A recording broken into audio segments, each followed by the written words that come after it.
Du coup, voilà, et si tu commençais par te présenter, qui tu es, d'où tu viens, qu'est-ce que tu as étudié, qu'est-ce que tu voudrais partager avec nous aujourd'hui? Donc voilà, je suis Saad, donc d'origine marocaine. J'ai obtenu mon diplôme en audit et contrôle gestion en 2017. Mhm. Du coup, j'ai presque 3 années d'expérience au Maroc, où j'ai un petit peu de l'audit comptable et financier, et aussi du consulting.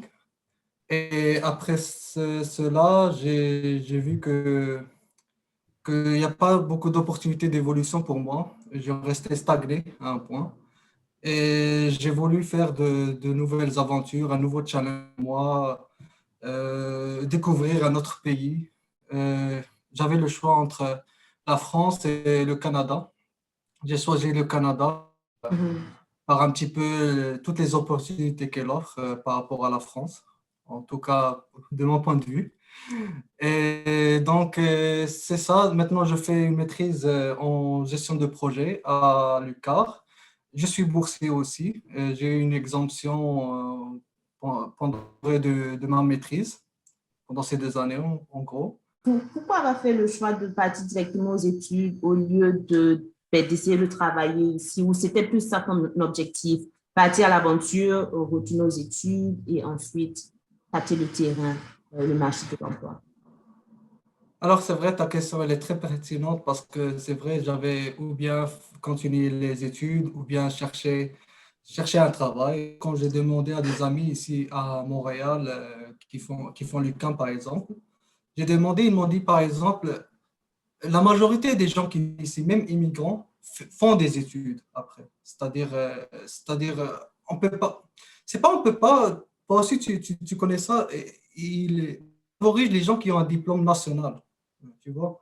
C'est dur un petit peu de percer avec ton diplôme marocain comme ça, tout fier, etc., même avec ton background et tout, mais l'UQAM m'a accepté, l'Université du Québec et l'Université du Québec à Rimouski. Tout ce qui s'est passé, c'est que le choix a été plutôt fait au côté financier. On va pas se mentir. C'est plus simple de payer comme un Canadien que de payer toute la majorité. Ah, du coup, Lucas, donc l'Université du Québec à Rimouski t'offrait en fait la bourse, alors que Lucas ne te l'offre pas, c'est ça. Exactement. Et tu sais, le comble de tout ça, c'est que j'ai même pas postulé pour une bourse. C'est-à-dire, on vient, on m'offre une bourse comme ça. Et je te raconte ce qui s'est passé au début de l'année. Ils m'ont dit, mais là, tout, enfin, voilà, comme un étranger, tu dois payer tout. Mais j'ai dit, écoutez, voilà, le recteur, voilà, on m'a donné une exemption. On dit, mais c'est pas possible. Donc, comment tu as eu la bourse? Ben, j'ai dit, écoutez, ils m'ont donné comme ça, tout va Attends, bien. attends, attends, attends, attends. Est-ce qu'on parle de la bourse d'exemption, la bourse d'admission? Alors, là, tu es très technique avec moi. La bourse d'exemption ou bien la bourse d'admission? Parce que, non, parce C'est qu'il y quoi a la différentes différence? sortes il y a différentes sortes de bourses parce que ce dont tu me parles, j'ai une amie qui a eu l'admission pour une maîtrise à Laval et qui a eu la bourse d'admission. Donc, c'est un 2 500 $ qu'il te donne. Non, Ça, non, c'est la bourse d'exemption. ouais, c'est la bourse d'exemption que tu as C'est-à-dire, eue. c'est-à-dire toute la majoration des étudiants étrangers, fini. Oh my goodness. Ouh. Ouais. Et les gens là-bas, l'administration était choquée. Ils m'ont dit, mais comment tu as fait alors que tu n'as même pas fait le formulaire? Mais j'ai dit, on me l'a donné comme ça. Donc, j'étais fier, j'étais content. Et après, ils m'ont dit, écoute, on doit faire un protocole quand même. On doit passer par le formulaire. Ben, j'ai dit, OK, on fait le protocole. Mais c'est vrai, quand j'ai demandé après à mon département, directeur de département, ils m'ont dit qu'on le donne normalement à deux, trois d'office sur la base de leur dossier, de leur expérience, de leur sujet de recherche. Et donc, même l'administration ne savait pas qu'ils faisaient ça d'office. Donc, Ah, ben c'est mais, bien. C'est mais c'est bien, tant bien, mieux oui. pour toi. Ouais. Merci. Et dans le fond, la maîtrise que tu effectues, est-ce que c'est une maîtrise recherche, plus axée sur la recherche, ou c'est une maîtrise dans laquelle tu vas effectuer un stage? Alors, alors oui, c'est plus une maîtrise recherche. Du coup, justement, on octroie cette bourse justement d'exemption totale aux gens qui font de la recherche en maîtrise. Et oui, voilà, donc j'ai choisi de faire de la recherche comme ça. Moi, je suis parti de l'idée de ça, ça m'ouvrait le champ, ou bien je faisais le doctorat par la suite, ou bien j'allais au milieu professionnel. Alors, c'est vrai qu'ici, un petit peu, on m'a expliqué ce que c'est mieux de faire un programme avec stage, coopératif, etc. Mais moi, je me suis dit, gardons les chemins ouverts et on va voir après ce qu'il en est. Mais tu aimes la recherche, n'est-ce pas? Sinon, tu ne te serais pas orienté dans la recherche en maîtrise aussi. Donc, tu dois avoir un sujet qui te tient à cœur, que tu veux. Ça s'était J'ai mal entendu ta ça question, s'était pardon. coupé. Non, Ouais, je disais, voilà, je sais que tu dois vraiment aimer la recherche. Si tu as décidé de te diriger en maîtrise avec la option recherche, peut-être que tu as un sujet qui te tient à cœur, tu veux mener plus de recherches là-dessus. Mais c'est ce ouais, que, est-ce que moi, je ne pense pas que tu conseillerais à qui que ce n'importe qui, monsieur, madame, tout le monde, de faire une maîtrise avec option recherche s'ils ne sont pas vraiment intéressés par la recherche. exact, Parce que exact. c'est dur, hein, je pense. C'est très, très dur, c'est très, très dur. Alors, il faut déjà savoir que en faisant une maîtrise tout court, on laisse le mémoire et le stage à part. J'explique ça déjà. Il y a beaucoup, et là, tu pourras me confirmer, il y a beaucoup de travail, c'est-à-dire de lecture, de rapports à rendre, de Mhm. projets à faire. Donc, en fait, on n'a pas beaucoup d'heures. Les gens regardent notre calendrier. Ah, ils disent t'as que 3 heures, 6 heures par oui. Mais attention, les travaux qu'il y a à faire en amont, il y a beaucoup. Alors, si tu ajoutes ça à la mémoire, où tu dois préparer un projet de mémoire, faire une recension des écrits de tous les articles de recherche, lire, analyser, construire une base de données, déjà ça prend beaucoup de temps. Pour moi, la recherche, c'est une enquête. C'est comme si tu enquêtais sur un lien de causalité, un problème, un phénomène de la société ou bien un phénomène scientifique. Il faut aimer enquêter, prendre des articles, lire les auteurs reconnus et aussi les auteurs pas reconnus et avoir une idée et avancer dans justement de la recherche Mhm. pour justement contribuer à donner une valeur ajoutée, bon, je dirais un mot grand, à la société, mais justement, voilà, c'est ça plutôt la recherche, c'est un investissement vraiment de temps et d'effort. Ouais. Ouais, c'est ce qui est ressorti. J'ai fait une interview avec un étudiant, un doctorant en économie, et c'est exactement ça qui est ressorti en fait. Je Ouais, trouve. j'ai vu la vidéo, Ouais. exactement. Et je suis tellement d'accord avec lui. Et ce qui est dur, et c'est bien ce qu'il a dit, c'est par rapport au doctorat, c'est les 5 ans de sacrifice. Il a employé ce mot, 5 ans de sacrifice.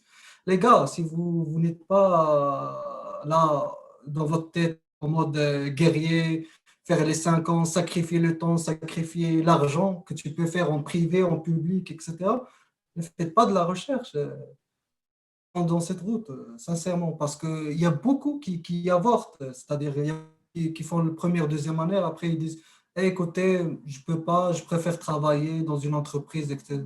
Tu vois, donc, mais je dirais les débouchés en maîtrise, enfin, en gestion de projet en général, c'est justement travailler dans, dans un projet de construction, que ce soit dans un projet informatique, par exemple, dans un projet aussi en médecine, c'est-à-dire du lean management, par exemple, aussi, ça rentre. En Donc, quoi? En médecine, tu as dit?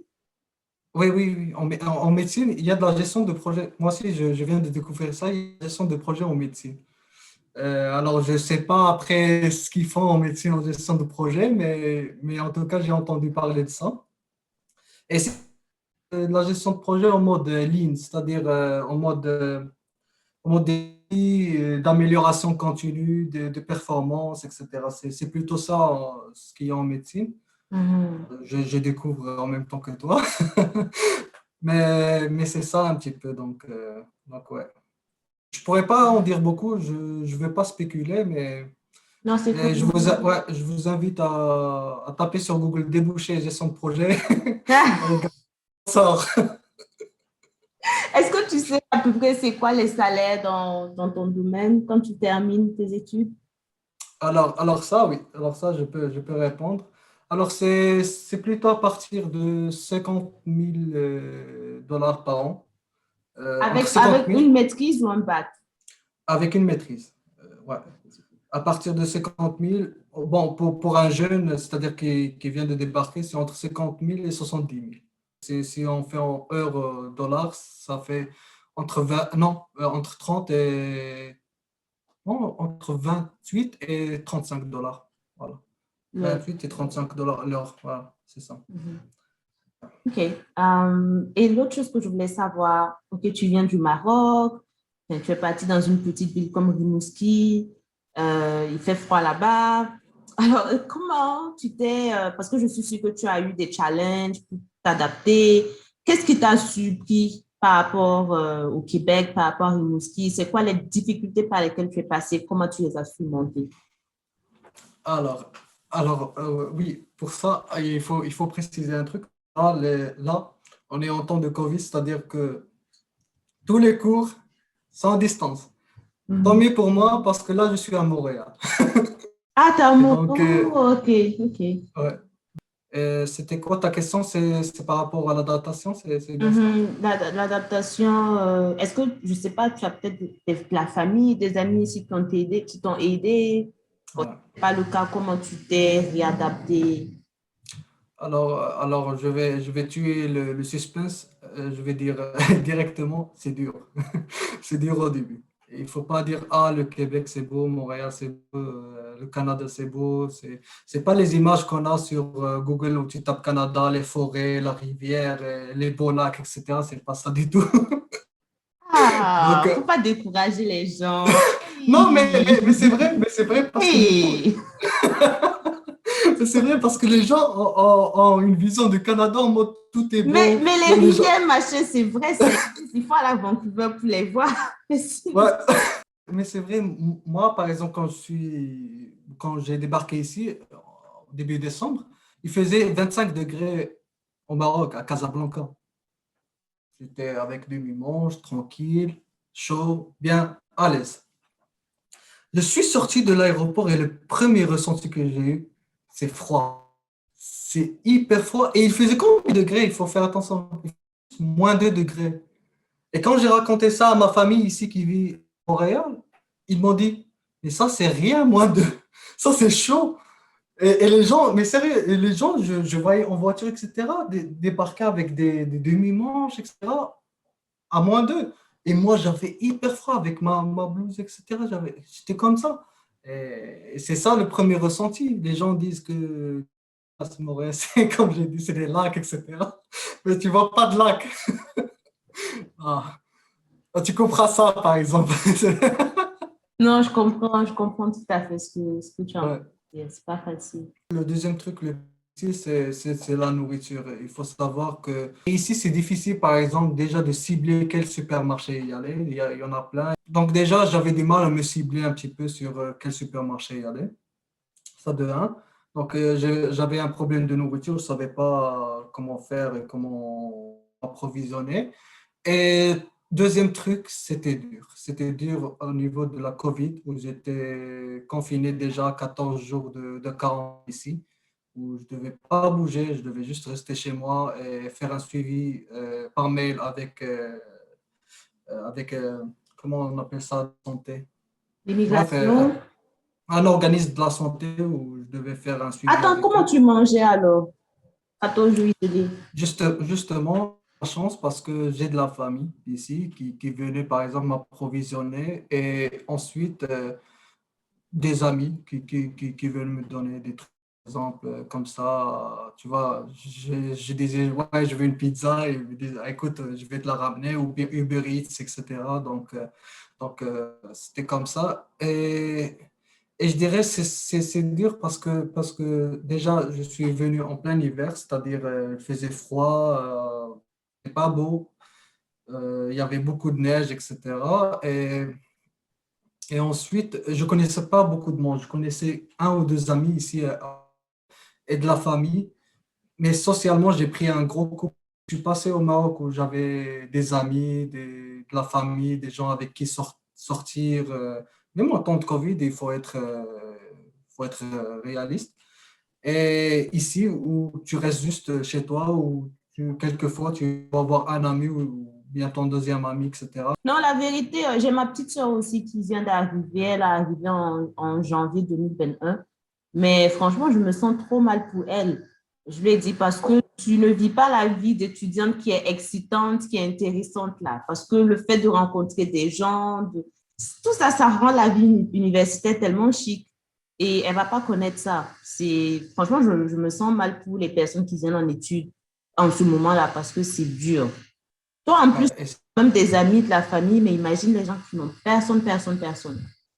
et imagine surtout les jeunes qui viennent Mhm. ici à 18, 19, 20 ans, 19. mais quelqu'un qui veut s'épanouir, vivre, sortir aux âges, aller en boîte, aller un peu, faire, je sais pas moi, un soccer, jouer, ils peuvent pas. Voilà, Mhm. c'est un petit peu dur pour eux et moi je les plains parce que Ouais, c'est définitivement il n'y a pas un pire, genre c'est le pire moment en ce moment pour venir étudier au Canada. C'est, exact. c'est le pire pour aller étudier n'importe où même, genre pour partir à l'aventure ou se dire, ah, on va aller loin de la famille, c'est le pire moment en ce moment en fait. Exact, exact. Et j'ai une pensée pour les étudiants, justement, quand j'en parle, pour les étudiants qui ont du mal, par exemple, à s'ouvrir, à vivre ici pardon, au Canada, parce que je voulais juste donner un petit peu de force pour eux. C'est-à-dire là, moi, je dis la vérité, privilégié, j'ai quand même, je suis autonome, etc.